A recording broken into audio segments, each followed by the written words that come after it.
சிம்மராசி. ஸோ சிம்மராசியை பொறுத்த வரைக்கும் கமிட்மெண்ட். ஒரு வார்த்தை நான் குடுத்துட்டேன். குடுத்த வாக்க நான் காப்பாத்தணும். இல்ல பேர் கெட்டு போயிடும். எனக்கு எதனா ஒரு பிளாக் மார்க் வந்துரும்.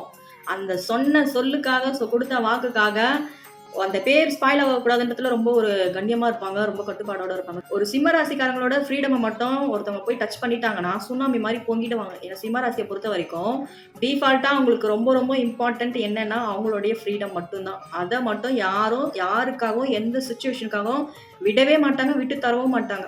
ஸோ அந்த அளவுக்கு ஃப்ரீடம்னா அவங்களுக்கு ரொம்ப ரொம்ப இம்பார்ட்டன்ட். என் சுதந்திரத்துல யாரும் தலையிடக்கூடாது அப்படின்னுவாங்க. அந்த மென்டாலிட்டி சிம்மத்துக்கு மற்ற எல்லாரையும் விட கொஞ்சம் ரொம்ப அதிகம். வந்து ரெஸ்பான்சிபிலிட்டி. எதனா ஒரு விஷயத்த வந்து அவங்க கிட்ட நம்ம ஒப்படைச்சிட்டோம் அப்படின்னும் பொழுது, இல்ல அவங்களே சில விஷயங்கள உணர்ந்து செய்றாங்க அப்படின்னா, அத ரெஸ்பான்சிபிளா அத வந்து செஞ்சு ஃபுல்ஃபில் பண்ணணும். இல்லன்னா அவங்களுக்கு தூக்கமே வராது. இது இருந்தாலும் அடுத்தவங்களுக்கு வந்து ஷேர் பண்ணி குடுக்கணுன்ற மென்டாலிட்டியும் அவங்களுக்கு உண்டு. ஸோ இந்த சில விஷயங்கள் எல்லாம் நம்ம வந்து நம்மளே வச்சுக்கணும் அப்படின்னு எல்லாம் ரொம்ப எதிர்பார்க்க மாட்டாங்க. நம்ம சார்ந்து இருக்கவங்களுக்கும் சில விஷயங்கள் செய்யணுன்ற மென்டாலிட்டி சிம்மத்துக்கு உண்டு.